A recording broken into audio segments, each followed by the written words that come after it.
Richard Birdsell Rogers had a young daughter whose name was Mariah. They named the street and the bridge after his youngest daughter. It's called the Mariah Street Bridge.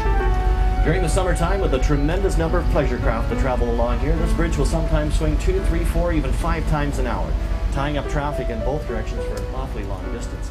The 100th anniversary of the Peterborough liftlock is brought to you by... From a distance, the Peterborough liftlock looks awesome.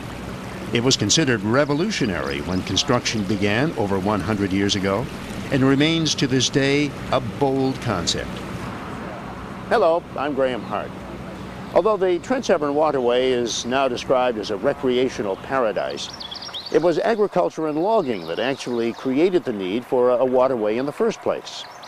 Early settlers thought that an inland waterway would speed up transportation of their lumber and agricultural products to markets in Toronto and beyond.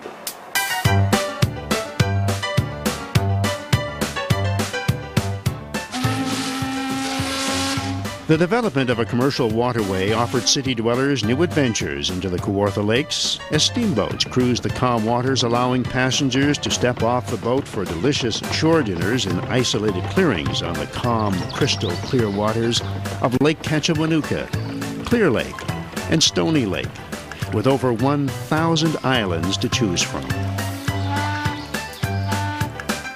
It was the arrival of the motor car and train service to Peterborough, Lindsay and Lakefield that forced the steamboat to give way to recreational boating. Now vacationers can enjoy the wonderful scenery along the Trent Severn Waterway by day, then in the evening relax at one of the wide variety of marvelous resorts found along its route.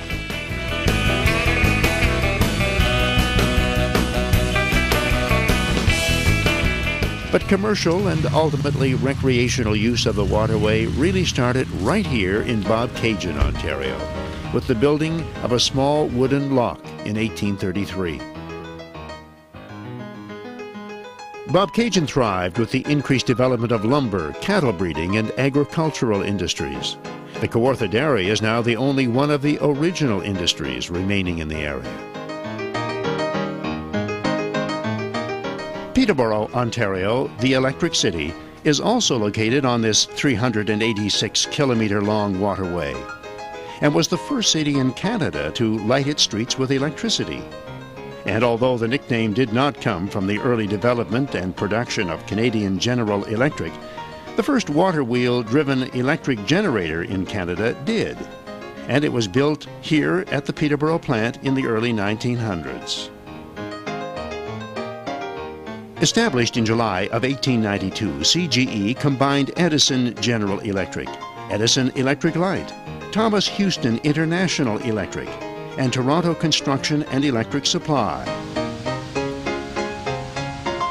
During its proud history, CGE Peterborough produced 5 475 million watt generators for the huge Churchill Falls Hydro Project, and generators for the Grand Coulee Dam project in the United States.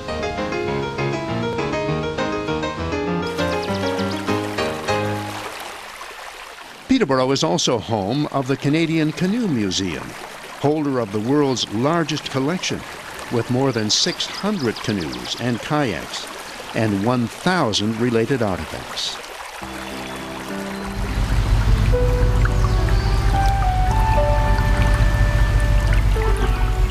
Designated a National Historic Site, the Peterborough liftlock, now 100 years old, is a magnificent engineering feat and is the highest hydraulic liftlock of its kind in the world.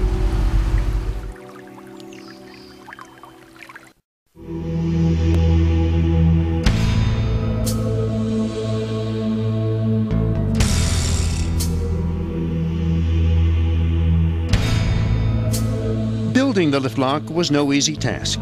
The excavation alone took almost 3 years to complete.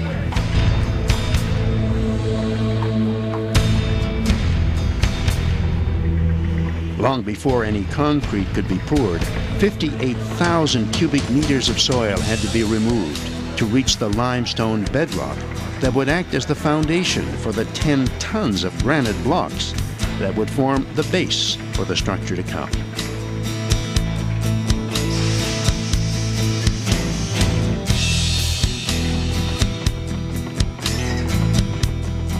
It was, to say the least, a gargantuan undertaking, and weather would play an enormous role in the construction equation.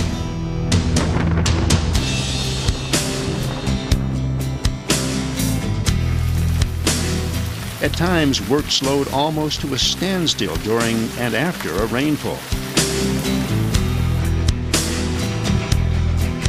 A steam shovel and steam locomotives to haul dump cars filled with excavated material made the job a little easier.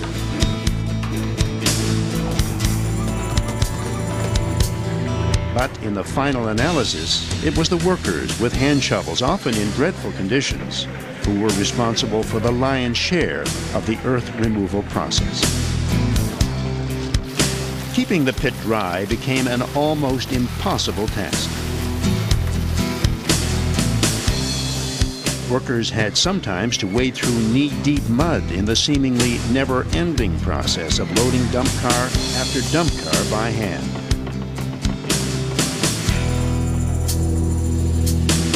Finally, with the limestone bedrock now exposed, the granite blocks were put into place as a foundation for the giant rams and water-filled chambers. In the early days, prior to construction of the Peterborough lift lock, it would have taken several conventional locks an hour or longer to lower boats the required distance, compared with the only 10 to 12 minutes it takes today.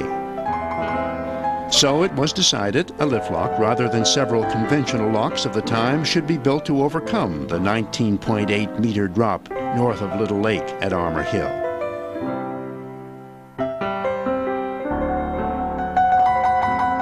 The excavation and concrete operation took approximately 6 years to complete, 3 times as long as planned. Due to a general inexperience in the development of such a project, new and often untried approaches had to be considered in an effort to overcome the many obstacles and challenges presented not only by the weather and the difficult terrain, but by the sheer enormity of the project.